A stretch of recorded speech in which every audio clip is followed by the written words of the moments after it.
It's such a good cider that it tastes like a very premium wine. That might be a somewhat biased opinion from the CEO, a man with 40 years in the wine business, but Alan Tyabji might be onto something here. A crowd of people has gathered at the BC Tree Fruit Cider Company tasting room for a launch of a special product. It's the grand opening of the company's cider, Broken Ladder. When the tourists come here, they in the old days came for the fruit, then they started to come for the wine, and God bless us, we've done a great job with the wines. This is such a natural transition. We've got people coming here to our fruit retail store who couldn't stop asking, when will your cider be open? It was a natural extension to that. We came up with 6 varieties. 5 of them go actually into the cider to make alcohol, and the 6th actually sweetens back for the slightly off-dry flavor that we have.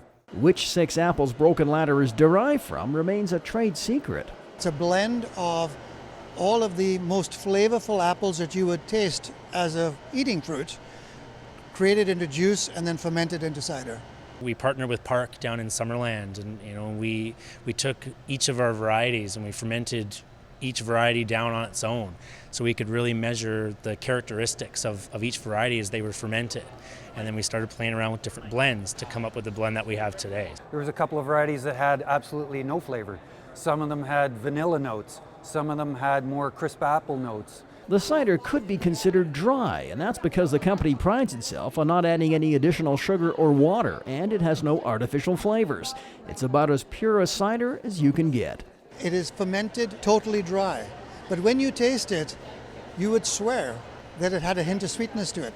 And that's the beauty of a good wine, good cider. It's crisp, it's clean, it's fruity but dry. It's nice. It's really great. It's crisp and clean, and it's a local product, which is great.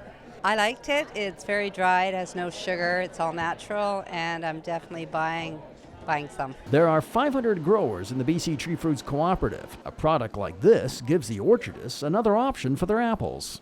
With competition from Chinese concentrate that has come in, it's really reduced the returns that our growers can have on the lower grade fruit.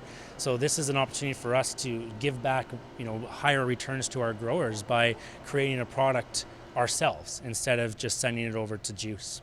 Not only does it help them get more profit into the business, but it also helps them increase the value of the low-grade apples. So they're going to need more apples. The more that cider they sell, the more apples they're going to need. And it wouldn't surprise me if you're going to see a large number of orchards that are currently sitting idle start to be replanted for exactly this purpose. Drops into the hopper, there's a big belt and a drum. The belt presses against the drum, the juice comes out. It gets pumped into the tank. The cider hit the shelves of BC on April 1st, and they have plans to expand across Canada over the next year. Broken Ladder is the only product they make on site, but that could soon change. Pears is one that we're going to explore. Also maybe another apple variety as well, something that's maybe has a little bit more hops flavorings to it. So right now for us, we wanted to make sure we could come out strong with one product, and then we'll start the process in terms of seeing what we can do above that.